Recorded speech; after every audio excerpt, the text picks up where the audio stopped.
بسم الله الرحمن الرحيم. يا أيها الناس اتقوا ربكم الذي خلقكم لله رب العالمين،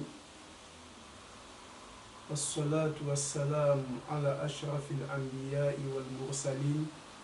سيدنا محمد صلى الله عليه وسلم. سبحانك اللهم لا علم لنا إلا ما علمتنا إنك أنت العليم الحكيم. اللهم فقهنا في ديننا وزدنا علما وارزقنا الإخلاص في عمل برحمتك يا أرحم الراحمين. الحمد لله رب العالمين. Bandeko na ngai, tozali kokontinue na sujet na biso oyo ya préoccupation ya prophète Moïse kimi ya Nzambe ezala likolo na ye. Nde tozali kokontinue tosukaki esika oyo bakutanaki na moko kati na bawumbu ya Allah subhanahu wa ta'ala. Nde Nzambe azali korapele biso na kati ya Quran ntango bakutanaki,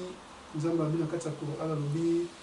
fawajada abdan min ibadina ataynahu rahmatan min indina wa allamnahu min ladunna ilma. Alobi bakutanaki na moko kati na bawumbu na biso oyo topesaki miséricorde na biso ezalaki likolo na ye mpe topesaki ye connaissance kouta epai na biso. Nam tosukaki esika wana nde toesplikaki ntango bakutanaki bango misato, c'est-à-dire Nabi Musa alayhi salatu wassalam wa Yusha ibn Nun na Al-Khadr. Donc bakutanaki bango misato. Sikoyo topesa explication mai oyo basololaki mai nini oyo elekaki esika wana nde ntango basisi kodiscute. Nabi Musa alayhi salatu wassalam nde Allah subhanahu wa ta'ala siko rappele biso na kati na Quran alobi qala Allahu Musa hal attabi'uka ala an tu'allimani mimma 'ulimta rushda. Nde Nabi Musa alayhi salatu wassalam asili kotuna na Al-Khadr alayhi salam atuni alobi eske nakoki koakompagne yo mpo koka kotangisa nga ilmu ya malamu oyo otangisami. Tala prophète monene oyo ndenge toesplikaki atiki nyonso andimi avoyage mpo akutana na moto wana makasi ya Allah mpe na kadara ya Allah bakutani na moto wana Al-Khadr. Nde siko prophète Moïse kimi ya Nzambe ezala likolo na ye asengi Al-Khadr soki akoki koakompagne ye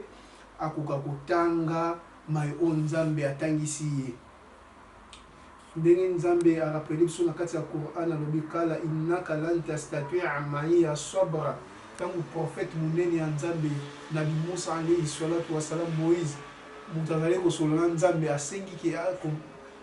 batambola elongo na Al-Khadr mpo akokotanga science oyo Nzambe ayebisaki ke Al-Khadr aza nango ye aza nango te. Al-Khadr ayebisi abi Moïse okozala incapable ya kotanga connaissance oyo nga naza nango. Subhanallah. Bandeko na totala prophète oyo azosolola na Nzambe, prophète oyo azali kozwa révélation, prophète oyo azali kosala bamiracle mai ekabwani bana Israël baleka na kati ya mai makomi esika bayebisi ke oza incapable okotanga connaissance wana te. La ilaha illallah. Nzambe aza monene. Nzambe abi na kati ya Quran alobi wa fauka kulli dhi ilmin alim. Nde Nzambe abi na kati ya Quran abi likolo ya connaisseur mosusu azali. Bandeko oyo toza na connaissance tozoluka connaissance tomibetaka tolo te na connaissance. Ta baprophète monene na Nzambe atie bango na épreuve mpo na connaissance. Donc biso oza na baconnaissance moko minime. Ese motu lokola biso parmi biso nango te na liboso ya Moïse aza te, mais tala bayebisaki akokotanga connaissance wana te.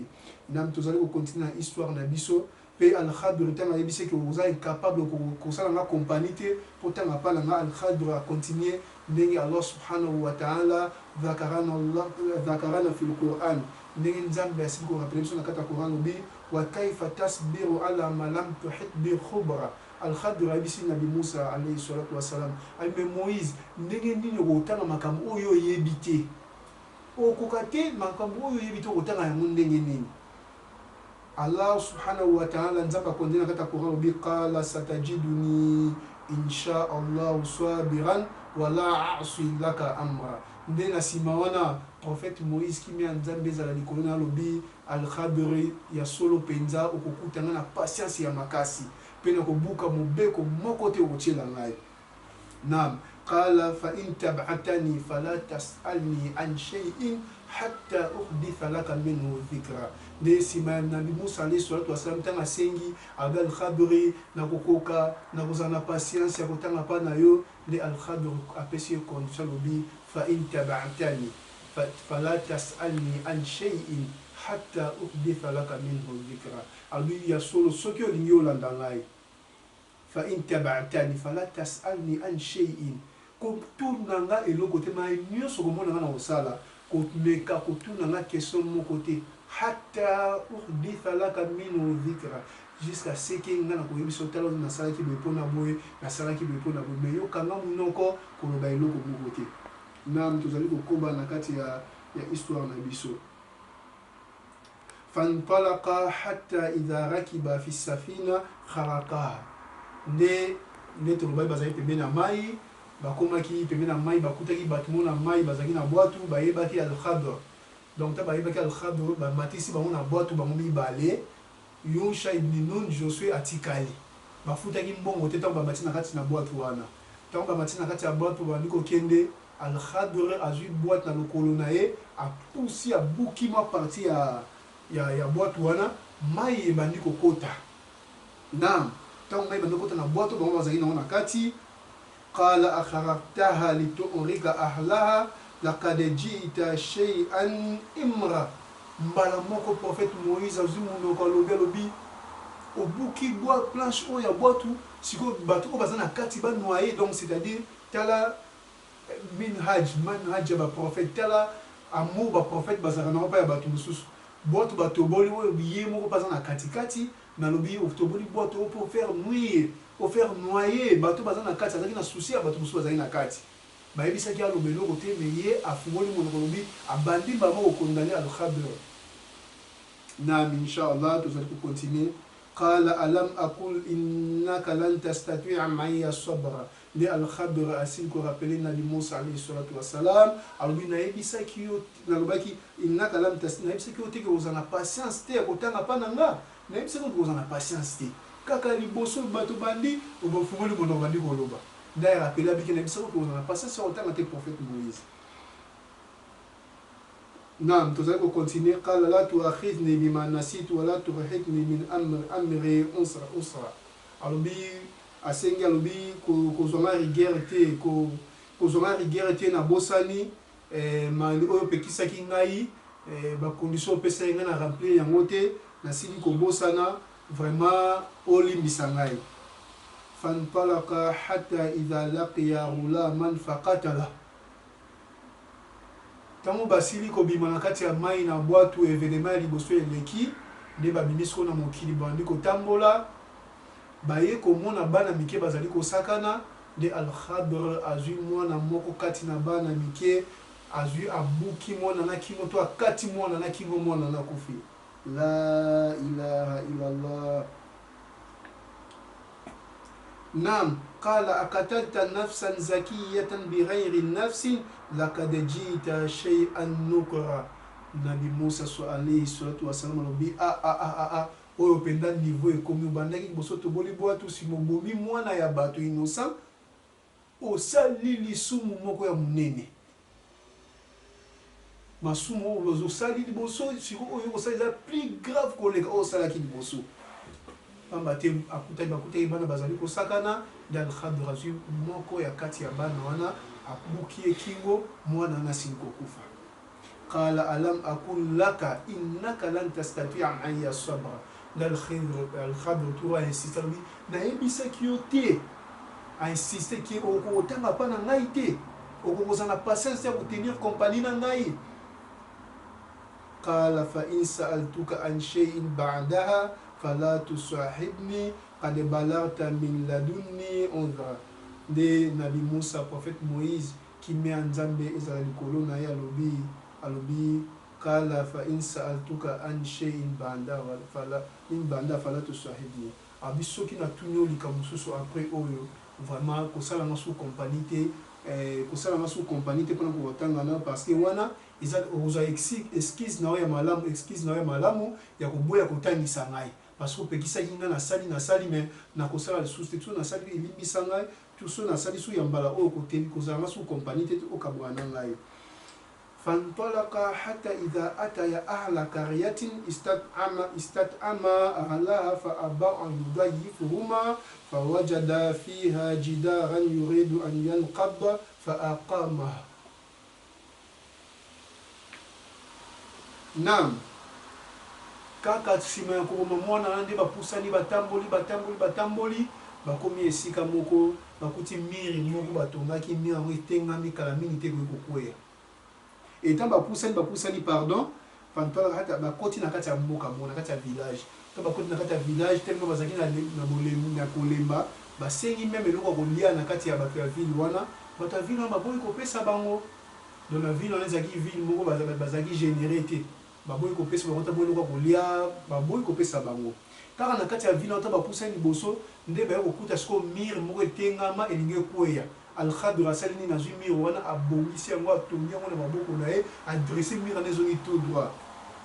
la qala law shi'ta la akhadhta alayhi ajra. Nabi Musa alayhi salatu wassalam alobi kutu ndenge eza betu oyo malamu kutusenga bato salaire obongisi bango mire kwani alobi bon parce que na mboka tokoti ate loko kolia tosengi baboko kopesa biso mais kaka na kati ya mboka wana okoti mire ningo ekweya yo zwi mire wana dressé en tout cas senga bango salaire bakokopesa ota quelque chose po bazali bato baboyi koyamba biso mais tala acte basali osali acte ya malamu mais bapesa ota quelque chose. قال هذا فراق بيني وبينك سأنبئك بالتأويل ما لم تستطيع عليه الصبر. nde alkhadr tuba lobi alayhi salam alobi oyo ezali sikoyo bokabwani yangana yo Moïse mais yango ete tokabwana na kopesa explication ya makambo nyonso oyo koki kozwa patience te mpo okoka kotambola na ngai mpo kotanga connaissance. Naam. أما السفينة فكانت لمساكين يعملون في البحر فأردت أن أعيبها وكان وراءهم ملك يأخذ كل سفينة غصبا. الخضر niko yebisa yango niko pesa explication lobi concernant boatu oyo ezalaki ya babola ba pauvre bazali ko travailler na kati ya mai tolingaki to détruire yango mpona nini pamba te na nsima na biso ekozala na roi moko akokanga baforce babwato nyonso ya bato mpona armée na yeke na obunda baforce navale yango moni tobukaki bwato wana mpo na nsima mpe ndenge ezali rapporte na bahadith mosusu na bakaulu alulama baswahaba balobi na nsima etikala koleka mpe ndenge wana roi wana ayeki kokanga babwato nyonso ya bato ntango amonaki ke bwato ya bapauvre wana ezalaki ya kotoboka atikaki yango mpe na nsima ya bapauvre wana bazwaki bwato na bango babongisaki yango mpe bazokaki kosala misala na bango ozomona likambo oyo ozengai kozwa patience nango yango wana. Alkhadra akonti alobi wa amma alghulam fakana abawahu mu'minaini fakhashina an yurhikahuma turiyanan wa kufran. Alobi concernant mwana wana oyo tobomaki baboti na ye bazali bandimi babangi nzambe makasi tobangaki ete mwana wana akoka kobebisa bango religion mpe mwana wana na ntango ya kokola akozala motu oyo akoki kokota lifelo yango toboyaki tolongolaki mwana na mpona nsima nzambe apesi bango mwana moko ya kitoko makasi ya malamu makasi. فأردنا أن يبدلهما ربهما خيرا منه زكاة وأقرب رحمة. De tolingaki ete nzambe achangele bango mibale mwana ya malamu apesa bango mwana oyo kozala mwana esengo akopesa bango esengo pamba te mwana wana na avenir anga azala motu mabe mpe yanga obungisa baparent na ye religion ya nzambe nde tosalaki yango mpona bongo. Wa amma aljidar fakana lighulamaini yatimaini fi lmadina وكان تحته كنز لهما وكان أبوهما صالحا فأراد ربك أن يبلغ أشدهما ويستخرج كنزهما رحمة من ربك وما فعلته عن أمري ذلك تأويل ما لم تستطع عليه الصبر. Alors concernant mir oyo na dresaki alobi ezalaki ya ba orphelin mibale na kati ya ville moko na kati ya ville na se ya mir wana ezalaki na ba trésor oyo baboti na bango batikaki na se ya mir wana soki mir wana ekoyaki nde bana lokwa bazalaki na bana mike bazwaki age ya puberté te bana babosana esika oyo batielaki bango ba trésor wana na yango po baparent na bango bazalaki babangi nzambe makasi fa arada rabuka an yabelura ashuddahuma nzambe alingai bakokisa puberté bazwa bakoma mikolo wastakhrija kanzahuma rahmata min rabbik babimisa trésor na bango na miséricorde ya nzambe alobi wama fa'altu an amri wama fa'altuhu an amri abi ono sona salaki ezaki na bolingi na ngate ezalaki nde nzambe nde ezalaki na bolingi ya nzambe wana nde ezali interprétation to explication ya mai oyo ozangaki patience na yango histoire esili awa sikoyo topesa bafawa bamérite topesa mwa quelques détails ya histoire oyo nam fadilatu rihlati fi talab al-ilm na oya liboso tosili komona ete mérite ya ko se déplacer mpona kokende koluka connaissance tala prophète munene Musa alayhi salatu wassalam wa huwa kalimullah prophète munene ya nzambe oyo azali kosola na nzambe andimaki atika nyonso akende koluka connaissance fa Musa alayhi salam ma annahu kalimullah aza mosola na nzambe quelque malgré que azali kosola na nzambe wa afdalu khalqi llahi fi zamani meilleure créature ya nzambe na époque na ye nyonso wana atalaki yango te wa ahadun ulil azmi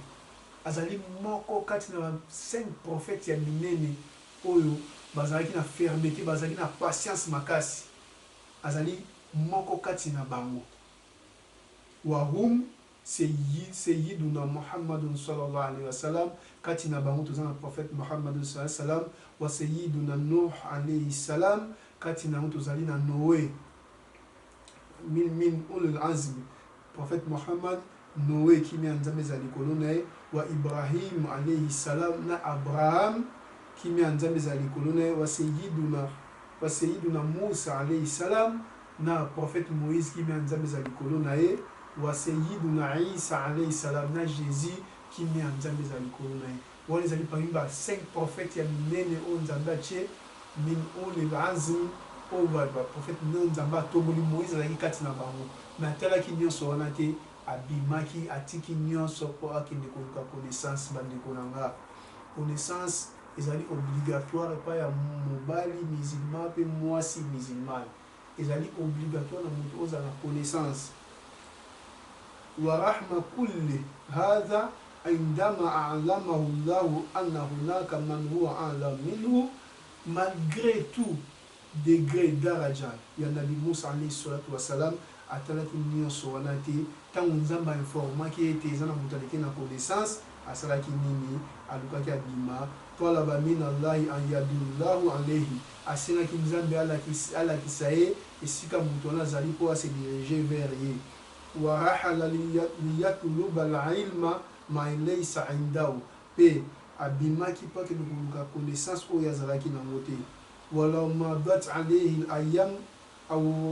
au ta'ankabat sanawat même ata soki bambula eleki mikolo bambula eleki ebele ya bini bit na ezalaki akende koluka connaissance abakisa na connaissance oyo aza nango malgré azali kosola na nzambe wa hadha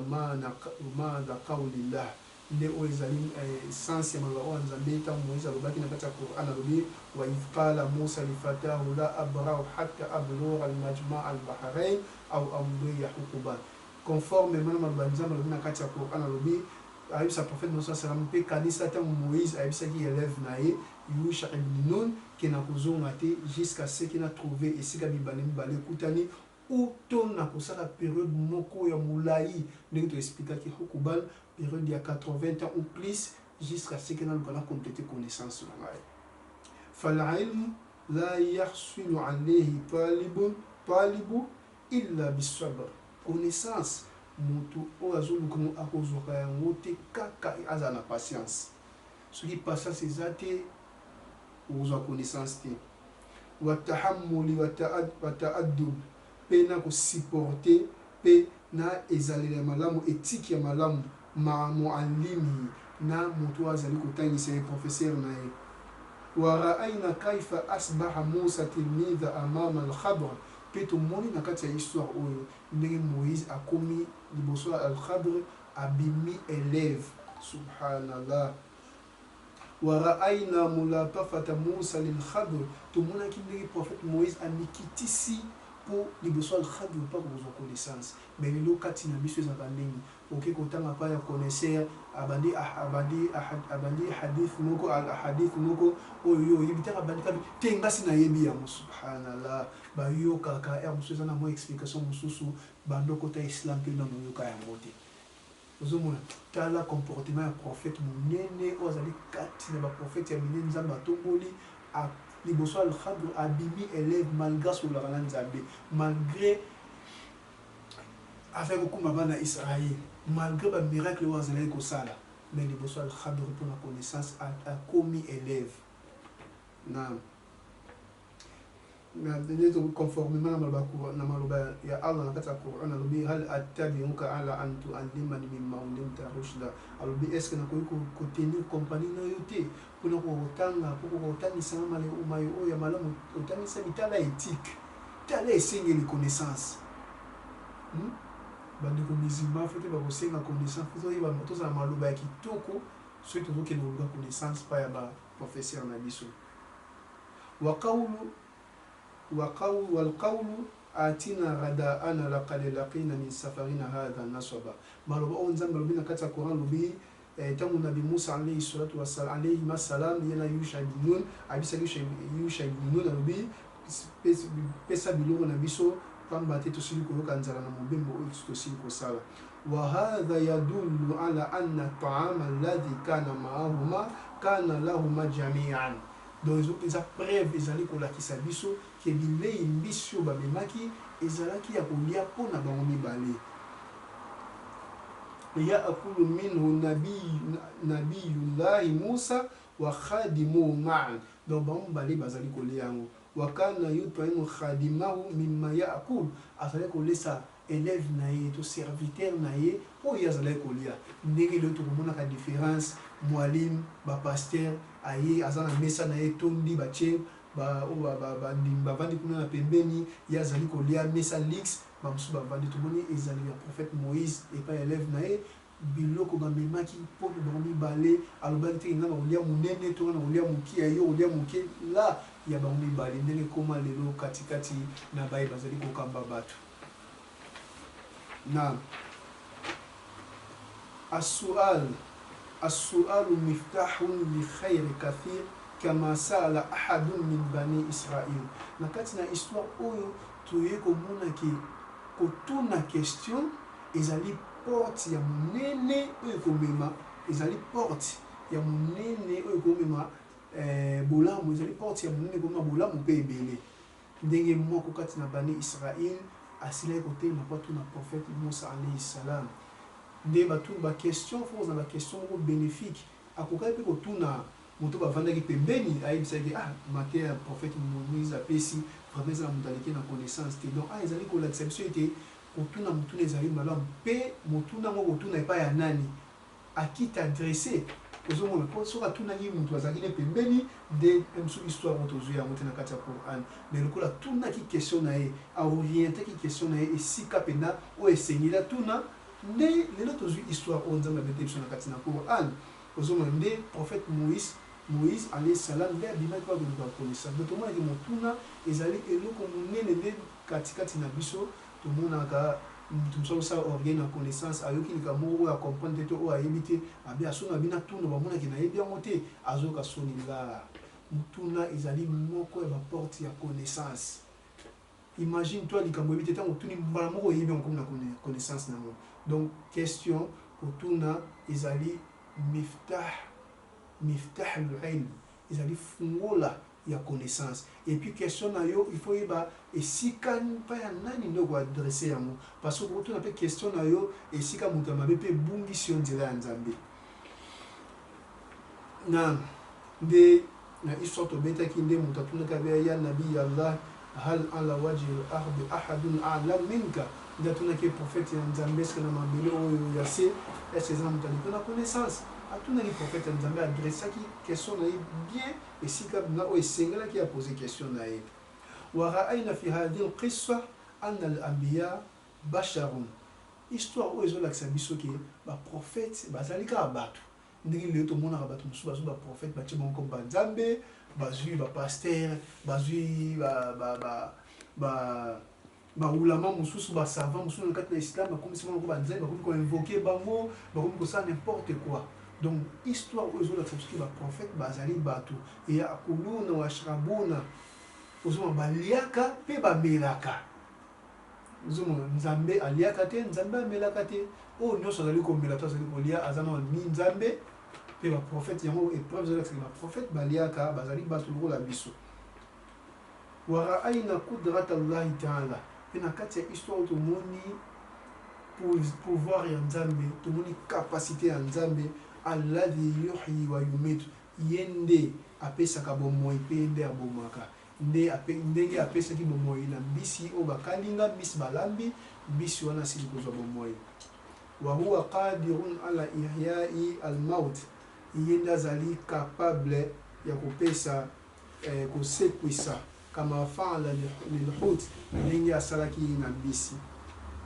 albahru musakhar mai nzambe atia yango mpona biso fi qawlihi taala qala taala allahu alladhi sakhara lakum albahra litajri alfulka fihi biamrihi litabtaru min fadlihi wa la'allakum tashkurun. Nzambe na suratul al-Jathia verset 12 alobi nini alobi ye nzambe yende apesi biso pouvoir apesi biso to utiliser ebale bamai po babwato na biso kotambola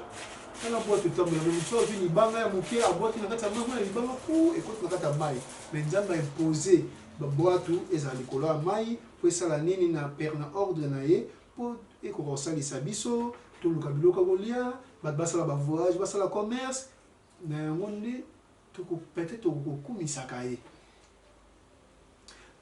faantaba llahu musa id lam yarudda alilma ilayhi tomoni na kati ya histoire oyo ke nzambe asili kogronde prophète na ye moïse mpona nini pamba te ntango batunaki ye mpo ndenge azongisa ye connaissance epai na ye te ntango moto anatunaki ye ya nabi allah hal ala wajhi al-ardi ahadun a'lam minka ntango batunaki ye prophète ya nzambe moïse est-ce que na mabelo eza na moto abeki na connaissance te il fallait kaloba allahu a'lam fallait kaloba nzambe nde azali le plus connaisseur nzambe agrondaki ye na mpona azongisa ye connaissance epai na ye te ye alobaki ana a'lam abi nga nde naza connaisseur moto aleki nga na connaissance aza te ozomona bandeko na nga connaissance tosala nango orgueil te tomibetaka deux fois ndenge babolamu balobi maloba oyo ana kolobaki ngai nde eza maloba moso moto alobi yango vite nzambe atiaka na épreuve tala ndenge satan alobaki ntango nzambe atuni mpona nini osalaki prosternation pa ya adam te salutation alobi ana khairun minhu abi nakoki kosali te parce que nga aza meilleur ke adam tozomona koloba maloba kaka ngai biso nde tosalaki eloko wana moni biloko wana biso nde tosalaki ngambo nasalaki yango nde nzambe atardaka te akomona mpo akope kotia na kati épreuve donc ozala na simplicité ya maloba po même toza na connaissance po komikitisa parce que le plus connaisseur ezali nde allahu subhanahu wa taala. Naam, ndenge tolipesi ra'ayna anna fawqa kulli dhi ilmin alim ndenge tomoni ke likolo ya connaisseur mosusu azali mpe point mosusu al-ilmu yu'ta ilayhi wala ya'ti connaissance nde bakendaka koluka yango yango ya bakoluka motu te nde bamosusu abingana aza na temps te kokoluka connaissance tala boyeboye donc connaissance kozela to vana na ndako yango boya te yo nde il faut bato bazali na science ya malamu okende kotanga mpa na bango tala prophète monene ya nzambe te bayoki connaissance atiki bani israel ye akei mpo aluka aelu ndenge biso loyo tokosalaka te tokozela connaissance eyelaka biso mais al-ilmu yu'ta wala ya'ti connaissance bakenda koluka ngo yango eyaka te nam ankara musa ala al-khadr kharaka as-safina wa qatl al-ghulam wa iqamat al-jidar tomoni nabi musa alayhi salatu wasalam asepelaki te ayimaki aboyaki ajijaki yango mabe ntango al-khadr abukaki une partie ya bwatu wana ntango al-khadr abomaki mwana wana ntango al-khadr atemisaki mir ye asepelaki na moto en réalité nakomona mpe biso tomonaka boye ezali masumu yango tolobi bandeko islam des fois makambo mosusu oyo ekomela biso na vie tomona yango mabe mais alors ezalaka mabe te eza kaka mpo compréhension na biso eza moke nzambe azali les très sages les savants les très sages donc ezali na capacité ya compréhension na biso te fahmu aqdari llahi fawqa imkaniyati al-aql al-bashar anam compréhension na mutu koexplike compréhension ya mayo nzambe apesaka biso ezali likolo ya compréhension na biso ya moke oyo toza nango ya bato tokocomprendre yango te tala prophète nde na nzambe ya comprendre même al-khadr ye pa yebaki yango te ala même taso koyebisa esala boye boma mwana wana ezali na permission ya nzambe donc science wana oyo ya makambo ebombami nzambe nde ayebi yango botika kokende pa banganga botika kokende kotalisa makambo parce que même nganga ye ngo ayebi fitir na ye te ndenge tolobaki nganga mpe ayebi te lobi nini ekokomela ye nganga so atikali mpeka mpo na mpiaka na ozwa mbongo ndeni moto akoya te mpo ayebi te ozomona donc histoire oyo ezoenseigne biso baleso ebele tozomona nzambe asalaka d'une façon d'une autre tozomona kosala na makambo so biso tojuge ke eza mabe nzoka eza mabe te wa an abi yahya suhaib ibn sinani radiallahu anhu qala rasulullahi sallallahu alayhi wa sallam kuhuta na maloba prophète muhammadun sallallahu alayhi wa sallam alobi nini anjaban li amri al-mu'min prophète alobi ezali kokamwa na comportement ya mondimi ezali exceptionnel façon mondimi ase comportaka aosala éloge c'est-à-dire aosala éloge mpona mondimi donc mondimi aza motu moko exceptionnel mondimi aza motu moko oyo akamwisaka bato façon na ye kose comporte inna amrahu kullahu lahu khayran mpona nini bamba te makambo ya mondimi nyonso ezalaka malamu walaysa dhalika li ahadin illa lilmu'min nini comportement wana to qualité wana ezwamaka pa ya moto mosusu te kaka pa ya mondimi c'est-à-dire makambo nde nyonso amona yango kaka malamu in aswabatuhu sara shaka soki likambo ya esengo ekombeli mondimi aremercie nzambe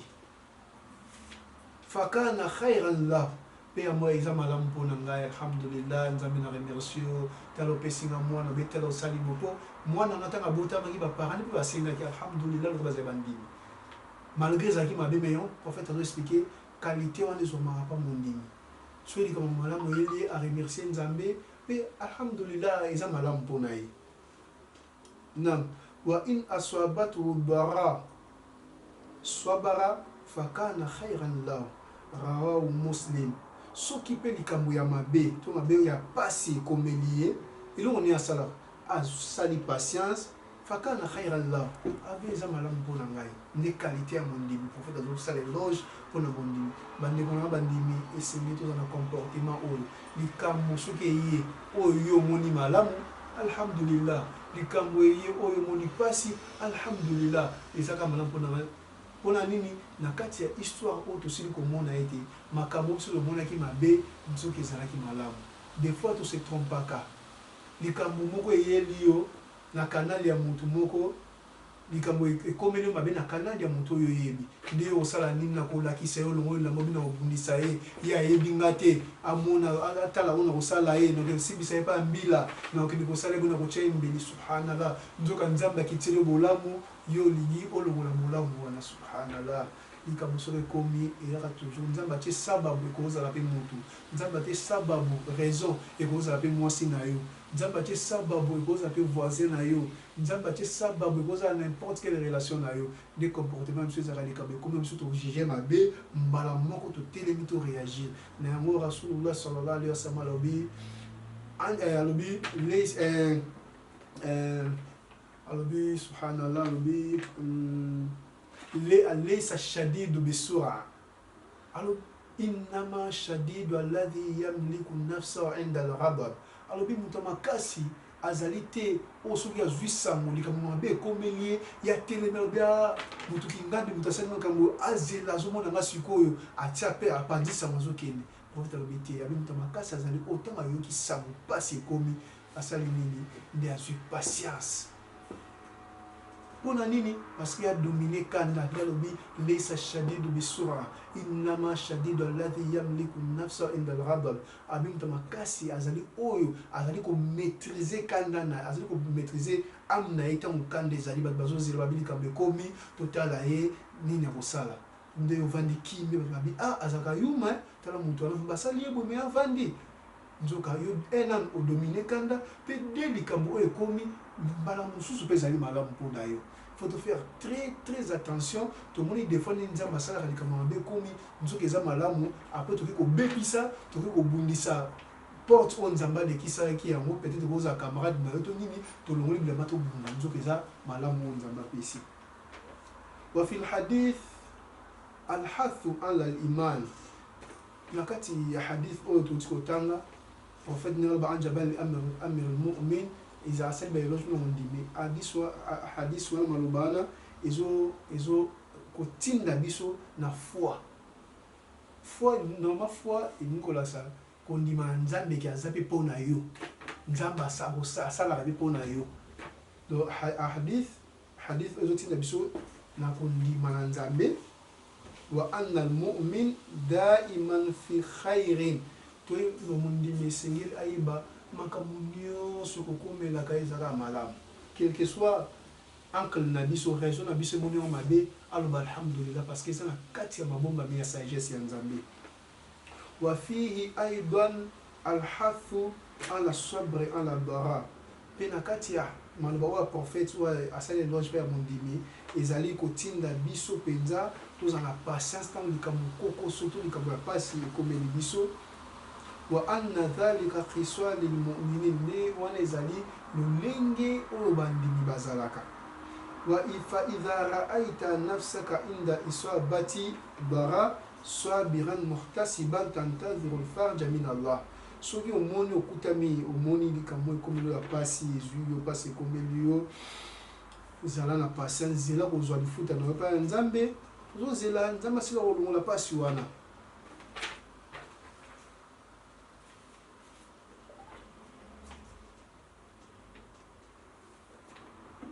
نعم. وفي الحديث أيضا الحث على الشكر عند السراء. حديث وانا زولا تسابيسو إذا تينا بيسو ورميرسي نزامبي نتاو لكما ملام يكوميليو باتو مينجي بازا سوي بولام يكومي أو رميرسي ني متسالي بولام أو رميرسي ني نزامبي كما قال رسول الله صلى الله عليه وسلم لي بروفيت لوبي من لم يشكر الناس lam yashkurillah. Mutu oyo aremerciaka bato te aremerciaka mpe nzambe te. Mutu asali bolamu aremercie te akoloba mpe merci merci opesinga mbongo me toyebaka merci onkan toyebaka merci ontango bato momi bale baswani ndako olobaka osalelanga nini mwa 5 € opesaki nga nzoka mutu ata boswani na ye bolamu oyo asalelaki yo ifo ndima yango wana nde merci. Et bateau baboya ko remercier bateau même nzambe apesi bénédiction akozwa tante pas remercier nzambe wana ezali ya bandimité. Nam li'annahu idha al-insanu لأنه إذا رأى الإنسان ربه على نعمة لأنه إذا رأى الإنسان إلى ربه نعمة فهذا من توفيق الله له وهو من أسباب زيادة نعم. Ko remercier Nzambe mondima moni Nzamba sene bolamu ko remercier Nzambe ezali cause on Nzambe akubakisela osusu bolamu mususu ebele kama qala ta'ala fi al-Qur'an Nzamba rubina kati na verset na Qur'an lubi la in shakartum la azidannakum wa la in kafartum inna azabi la shadid. Nzamba bina kati na Qur'an lubi soki bo remercier na mai ona zopesa bino nde na kubakisela bino mais soki bino oboyi ko remercier nga oyeba ke tumu na ngai ezali makasi penza na ba o ba remercier Nzambe te. لقد خاص الله تعالى نبيه الكريم عليه السلام بأمور كثيرة. Nzambe vraiment asikopona asikopesa nabi Musa makambo ebele ya minene fahuwa kalimullahi azza wa jal na ye azalai kosolana Allah wa ahadu ulul azmi min ar-rusul moko kati na ba 5 prophètes ya minene wa sahibu mujidatil ansol wal yadi. Nzambe apesa ki prophète Moïse des miracles, apesa ki miracle ya nzete pe apesa ki miracle soit poti loboko na kati ya poche loboko ebimi pembe malgré wana wa nabiyyu alladhi unzilat alayhi tawrat parce que prophète on Nzambe apesa ki livre to bengi tawrat Torah wa hadha an-nabiyyu azim prophète oya munene yatahawwalu fi qissati ila talab al-ilm mais nakati ya histoire to moni akomi mutu azunguka connaissance wa minha fadilatul ilm rahlati fi talabi to moni ko déplacer mérite ko déplacer pour la connaissance nani inshallah nde nakati ya ba elimu tuzo bimisa man lam yasbir la yudrik al-ilm mutu waza na patience te azwaka pe connaissance te wa man ista'mala sabra wa lazama adraka bi al-ilm mutu waza patience pe a maintenir patience na diran ko connaissance namba ko pesa connaissance aw fi kulli amrin yas'a fi tona likamunyo so mutawaza nango suka che patience andire nango Nzambe toujours apesa kaye molamu na kati ya patience wana ya musliman ende ko musulman idha mata waladuk wa huwa saghir ende ko musulman soki mwana na kufi na yazali mwana muke fa'lam annahu qad yakunu khayran lak yeba yango peut-être goza bolamu pona yo. Qala Qatada rahimahullah Qatada Nzambe asipe acha maona ili kolona na yalobi fi hadha al-ghulam alladhi qatala al-Khadr qad fariha bi abawahu hina hulida. Abi mwana oyo al-Khadr abumaki mukolo abotamaki bapara na basepelaki makasi ndenge to mona kabiso awa so to boti bebe aisika ngata ndaku ezalaka esengo munene na nzoka bayebaki te ki ezalaki mabe mwana nazalaki mwana ya mabe mais basepelaki nde tosepelaka biso solo wa hazana alayhi hina qutila pe mukolo oyo mwana wana al-Khadr abomaki ye baparent bayokoki susi makasi ndenge ekozalaka susi ya parent nyonso nzoka ezalaki nde malamu na bango pe malamu ya mwana wala baqiya lakana fihi lakuhuma soki mwana anatikalaki ndenge oza destruction ya baparent wana balinga baperdre religion ya Nzambe faliyarda muslimun biqada illah esengeli na mondimi asepelaka to azala satisfait na pasi oyo Nzambe akomeli parce que na sagesse monene me wana inshallah tokopesa kuna mateya mosusu pasi mosusu ekomeli moto ezali inshallah tokopesa kuna mateya mosusu mwana tobima na kati ya basije mpenza ezali te fa inna qada allahi lilmu'min fima yakrahu khayran lahu min qada'i fima yuhib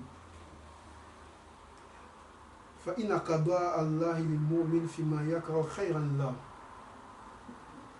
Qatada lobi mbala mosusu makambo mabe ekomelaka bandimi des fois ezalaka malamu mpona bango bandimi basepelaka te alika bapasi komela mosusu ezalaka malamu mpona bango min kadaifi ma yuhib contrairement na makambo oyo basepelaka nango ke azwi mbongo nzoka mosusu ezalaka mabe mpona ye azwi mbongo aperdre religion akomi komela masanga asombi tuka komi kosala mese akesala accident omoni yango katada alobi mbala mosusu mabe oyo ekomaka biso tomonaka mabe ezalaka bolamu ne toyinaka yango me makambo mosusu eyala biso ya malamu tosepelaka yango makasi me nzoka ezalaka mabe mpo na biso nam waraaina aidan himayata llahi liamdi wa waladi nde toti koloba na kati ya histoire oyo tomoni protection ya nzambe nde aprotéger les deux parents bazali kosambela na mwana na bango kama jaa fi lhadithi anna rasulallahi sallallahu alayhi wa sallam qala ndenge na maloba ya prophète asili koloba nini inna allaha azza wa jalla la yahmi abdahu lmumin abi ya solo pena nzambe aprotegeaka muumbu na ye mundimi mina dunia na kati na mokili wa huwa yuhibbuhu na ye nzambe alingi mundimi na ye makasi kama tahmuna maridakum min at-ta'ami wash-sharabi takhafunahu alayhi abi nzambe ya solo aprotegeaka mundimi muumbu na ye mundimi na kati ya mokili mundimi oyo alingi nzambe oyo nzambe alingi mingi ndenge bino oprotegeaka maladi na kopesa ye biloko ya kolia na kopesa ye biloko ya komela bozobanga likambo mabe ekomela ye ndenge mpe nzambe aprotegeaka mondimi poso mzala maladi epesa ye kisi asali ye opesi biloko kolia donc nzambe aprotegeaka ndenge bose preokipaka na kozwa so ya maladi na kati na kolia na kati na komela ndenge mpe allah subhanahu wa taala aprotegeaka mondimi muumbu mondimi na ye na kati na mokili na inshallah mateya na biso oyo ekomi na suka oyo soki tolobi mabe nzambe alimbisa biso vraiment naosenga bandimi islam bosabone bopartage bavideo bandeko mosusu bazali partout na monde bakolanda chaîne na bino oyo juste millier avec les caméramen ya FM Production Maître Mali. Wassalamu alaikum wa rahmatullahi wa barakatuh.